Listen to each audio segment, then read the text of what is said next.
What's up, ABC students? This week we're going to be taking a look at Ecclesiastes chapter 5.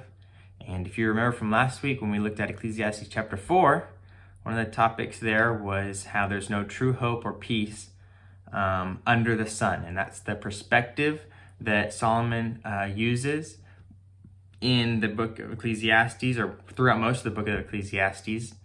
Now, in Ecclesiastes chapter 4, that perspective was, we defined it as a world without God. And for this chapter, we're going to modify that perspective a little bit. So what I want you to do is use your imagination here to picture, instead of a world without God, a world with a God who commands obedience without any kind of reward for that obedience or for faithfulness. There's no justice in the end. There's no eternity in heaven either. There is just obeying God while under the sun. That's it. Now we know this is not how God actually is, but Solomon wants us to imagine, for the purpose of understanding, to imagine God in this way. And so the question is, why? Basically, keep in mind here that God is talking, is using Solomon to say what he wants to say. Okay, so keep that in mind. God wants you to obey him because you fear him, and not because God can promise you these great gifts or this great life or anything like that. Okay? I used the word fear earlier. God wants you to fear him. So I'm going to define that word because it's an important word. When I say fear God, what I'm saying here is you need to honor and respect God's authority. Honor and respect God's authority. And so with that definition in mind, we're going to read the first 7 verses here of chapter 5, which are the verses I want us to focus on here. So it says in Ecclesiastes chapter 5, starting in verse 1, "Guard your steps when you go to the house of God. To draw near to listen is better than to offer the sacrifice of fools, for they do not know that they are doing evil. Be not rash with your mouth, nor let your heart be hasty to utter a word before God.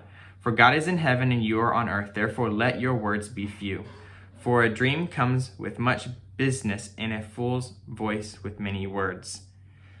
When you vow a vow to God, do not delay paying it, for he has no pleasure in fools. Pay what you vow.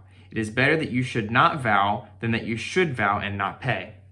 Let not your mouth lead you into sin, and do not say before the messenger that it was a mistake. Why should God be angry at your voice and destroy the work of your hands? For when dreams increase and words grow many, there is vanity, but God is the one you must fear."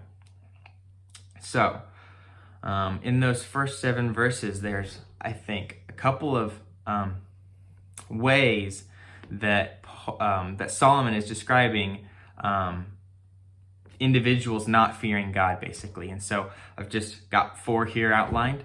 Like in verse 1 here, we've got a fool not listening. So one way to not fear God, don't listen to him. Okay.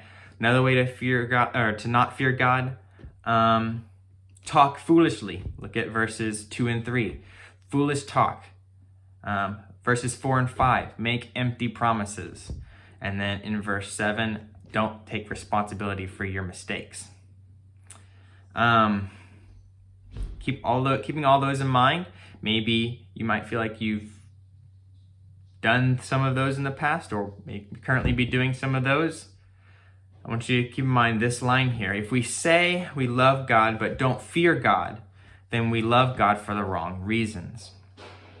And so that's the one thing I really want you guys to be thinking about this week, is about be thinking about why you love God.